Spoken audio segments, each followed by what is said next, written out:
Gracias por su cariño.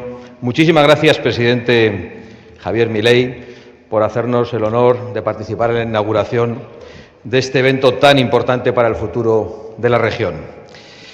Pero muchas gracias sobre todo por las alegrías que nos das todos los días, por las cosas que dices para todo el mundo. Y muchas gracias por las alegrías que das a millones de personas a lo largo y ancho del mundo con tu discurso valiente y con tus actos que se corresponden con tu discurso. Queridos amigos, muchas gracias por vuestra asistencia. Queridos amigos de Argentina, de Venezuela, de Bolivia, de Brasil, de Chile, de Honduras, de Venezuela, de Paraguay, de Colombia, de Hungría, de Estados Unidos, de Italia, de Uruguay, de El Salvador y queridos amigos de España también. Es un honor poder participar en esta inauguración del tercer Encuentro Regional Foro Madrid-Río de la Plata. Y es un honor poder hacerlo junto al presidente Javier Milei. Déjenme contarles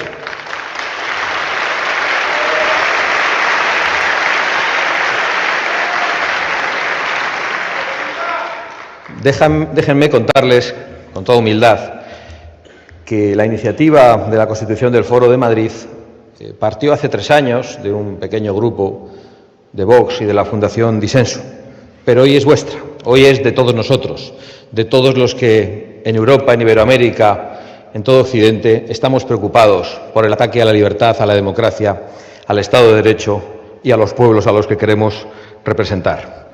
Es de todos nosotros y creo honradamente que este foro tiene mucho que decir en el futuro. Pero sí quiero compartir con ustedes una reflexión, y es por qué se decidió impulsar este foro. Y la reflexión es muy sencilla, la podrían entender hasta los niños. Los malos están unidos y los buenos estábamos desunidos y desorganizados. Los que aprovechan el poder, el miedo y el dinero del narco para quitarnos las libertades están unidos. Los que suben impuestos para masacrar a sus propios pueblos están unidos. Los que confiscan la propiedad privada en todas las naciones están unidos. Los que prohíben la libertad de pensamiento, la libertad política, la libertad de empresa, la libertad de educación, tanto a familias como a profesores, están unidos. Los que imponen agendas globalistas como la agenda woke, la agenda de género, la agenda 2030 o la memoria histórica que pretende imponer la ultraizquierda, o los que imponen nuevas religiones como la dictadura climática, todos ellos están unidos. Y frente a ellos no había una organización, una estructura, una voluntad de cooperar. Y eso fue lo que impulsó la constitución del Foro Madrid hace 3 años. Y es para mí un orgullo ver hasta dónde ha llegado. El Foro Madrid significa hoy algo muy importante. Y es que los buenos empezamos a estar organizados y empezamos a estar unidos. Y los buenos, dicho para que lo entienda todo el mundo, hasta los niños, somos los que defendemos la libertad en todos los órdenes. Somos los que defendemos el derecho a la vida de los niños en el vientre materno. Somos los que defendemos la propiedad privada como elemento indispensable para nuestra libertad. Somos los que defendemos la democracia de verdad y que ésta no sea robada por ningún ente global. Y somos los que defendemos el Estado de Derecho y la separación de poderes. Y los buenos tenemos el deber de estar unidos por encima de pequeñas diferencias, por encima de ideologías, porque lo que nos une es mucho más importante que las pequeñas cosas que nos separan. Y el enemigo que tenemos enfrente es mucho más peligroso de lo que podemos imaginar. Y por eso debemos estar unidos contra el cártel de los soles, contra el Grupo de Puebla, contra el Foro de Sao Paulo y contra cualquier forma con la que quieran denominar a eso que llaman nuevo socialismo del siglo XXI, que no es más que el neocomunismo que se atreve a usar el crucifijo y la Biblia después de perseguir la religión durante años, el kirchnerismo, el sanchismo, el petrismo y todas las versiones del crimen organizado que representa el socialismo en todo el mundo. Porque el socialismo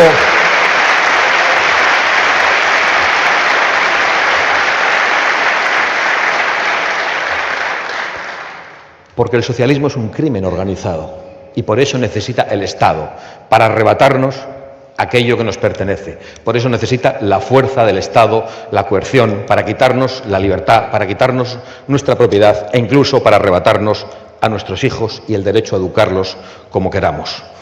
Hace un año no nos imaginábamos aquí, y no nos imaginábamos aquí porque en Argentina gobernaba el kirchnerismo, el socialismo, que ha empobrecido a esta patria. Pero hoy uno de los nuestros, permíteme llamarte así, querido Javier, querido presidente de la nación argentina, uno de los nuestros ha obtenido una victoria apabullante en su propia patria. Una victoria en volandas de su propio pueblo, una victoria impulsada por el cariño de millones de argentinos. Y hoy sigue siendo, después de un año de medidas difíciles, de medidas complicadas, después de esas afirmaciones y esas verdades de no hay plata, después de prometer sangre, sudor y lágrimas para salir adelante, hoy mantiene el cariño de su pueblo. Según venía para aquí, veía una pintada desde el coche que decía «Te amo, Milei». En España, Pedro Sánchez no ve pintadas de este tipo por las calles.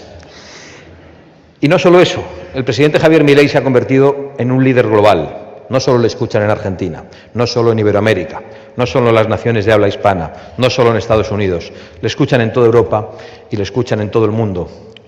Todos los seres humanos, todas las personas que creen que la libertad, que el derecho a la vida está por encima de todo y que la Agenda 2030 es un intento de arrebatarnos todo ello. Gracias, querido Javier, por tu compromiso y por tu valentía.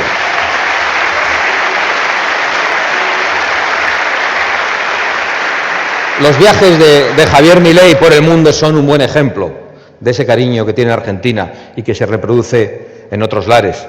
Allá donde va lo escuchan cientos y miles de personas y se agolpan en el exterior otros tantos que quieren verle pasar, que quieren saludarle, que quieren aplaudirle, porque están agradecidos y esperanzados por esta batalla por la libertad que con tanta fuerza has iniciado en esta querida Argentina. Y además esos viajes son un contraste con el viaje de otros. Cuando viajan Lula, Petro y compañía por España, lo que se encuentran son en las calles los gritos de los exilados, los gritos de los opositores, los gritos de los perseguidos que han tenido que abandonar sus propias patrias como consecuencia del socialismo que les ha hecho imposible vivir en su propia tierra. Y por eso creo que puedes estar muy orgulloso, porque tú peleas con la palabra y con el apoyo del pueblo y otros pelean con la fuerza, pelean con el narco, porque nos tienen que quitar la libertad. Y para ello incluso están dispuestos a robar las elecciones, como han hecho en muchos lugares, y lo acabamos de comprobar muy recientemente. A pesar de la esperanza que Javier Milei nos ha generado a todos, eso no nos puede nublar. Se ciernen gravísimas amenazas sobre el mundo libre. Viejas dictaduras se enquistan y parece que jamás podrán desaparecer. Cuba ha sido ahogada en la ruina, en el crimen, en la tortura, en los asesinatos. Y hoy tenemos el deber de acordarnos de los presos políticos cubanos, en manos del castrismo, que ha expulsado también a muchos cubanos de su propia patria. Venezuela acaba de afrontar unas elecciones con una extraordinaria movilización impulsada por María Corina Machado y encabezada por Edmundo González Urrutia, que ha obtenido el respaldo mayoritario y una apabullante e increíble victoria en Venezuela frente al tirano Maduro. Pues bien, el tirano ha respondido como responden los tiranos, con represión, con torturas, con detenciones y con crímenes, desafiando a todo el mundo, amenazando, haciendo intervenciones verdaderamente delirantes y ridículas, impropias de cualquier representante. Pero lo ha hecho, se ha envalentonado, incluso hasta el punto de ordenar la detención del ganador de las elecciones, Edmundo González Urrutia, por culpa de una parte de la comunidad internacional, que no ha sido lo suficientemente contundente, lo suficientemente valerosa para defender la victoria del pueblo venezolano frente al tirano. Todos esos que desde la Unión Europea o desde otras naciones se han negado a reconocer de manera clara, de manera contundente a Edmundo González Urrutia como presidente electo y como presidente legítimo de Venezuela, han contribuido al envalentonamiento del tirano. Y por eso nosotros tenemos el deber de apretar y de ser verdaderamente firmes y hablar solo desde la verdad de lo que ha ocurrido en Venezuela. Y hoy en Venezuela se ha robado la libertad y se ha robado las elecciones al pueblo que había pedido un cambio de una manera tan mayoritaria. Y Las libertades también están siendo atacadas de otras maneras. Están siendo amenazadas en países democráticos, en viejas democracias consolidadas en las que había estados de derecho, en las que se respetaban las libertades de todo tipo. Hoy vemos cómo se ataca la libertad de empresa en Europa, cómo se ataca el derecho de las familias a educar a sus hijos, la libertad de cátedra de los profesores, cómo se limita la capacidad de los poetas, de los literatos o incluso de los cómicos para hablar con libertad. Pero no solo es eso, hemos visto hasta dónde están dispuestos a llegar. Esa herramienta de tantos ciudadanos a lo largo del mundo para comunicarse, para enterarse de las noticias, lejos de la manipulación política, que son las redes sociales, que ha sido X, ha sido cancelada por un juez que persigue a los opositores en Brasil y que ha quitado a los brasileños la posibilidad de seguir informándose libremente para perseguir a la oposición y para terminar con la democracia. Contra las propias leyes brasileñas lo han hecho, pero no solo allí. Un comisario europeo de la Unión Europea, un gobernante de la Unión Europea, ha amenazado también a la red social X y a todos aquellos que la necesitan para informarse y para poder expresarse en libertad. Y no solo eso, en Estados Unidos también la candidata Kamala Harris ha amenazado a la red social X defendiendo lo que ha ocurrido en Brasil y ha dicho que se le han terminado los privilegios. La libertad de expresión no es un privilegio, es un derecho humano fundamental, señora Harris. Y también en Estados Unidos hemos conocido cómo algunas otras plataformas han desvelado que habían actuado desde la censura a petición de las autoridades del gobierno norteamericano y para influir políticamente. Y todo eso es lo que tenemos enfrente. No es poco, es muy poderoso. Y por eso estamos tan esperanzados de lo que puede ocurrir también en noviembre en Estados Unidos, que será muy importante, que será decisivo para el mundo libre. Javier, gracias por ser un adelantado en esa victoria y en esa tarea. Permítanme ir por unos segundos a mi patria, España, madre patria o patria hermana, eso elíjanlo ustedes, también para muchos de vosotros,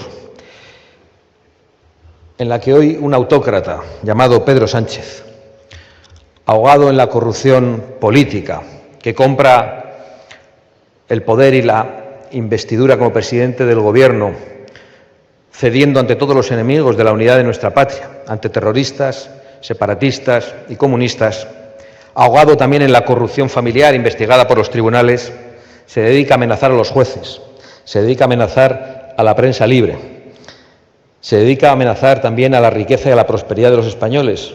Lo último fue en el día de ayer, donde dijo que iba a gravar a aquellos ciudadanos que tenían en el banco para vivir 100 vidas y que tenía que haber menos Lamborghinis y más transporte público. Yo no sé dónde el señor Sánchez ve Lamborghinis, yo no los veo por ningún lado. Él debe andar con los privilegiados. Lamborghinis hay en el campo, muchos tractores son Lamborghinis.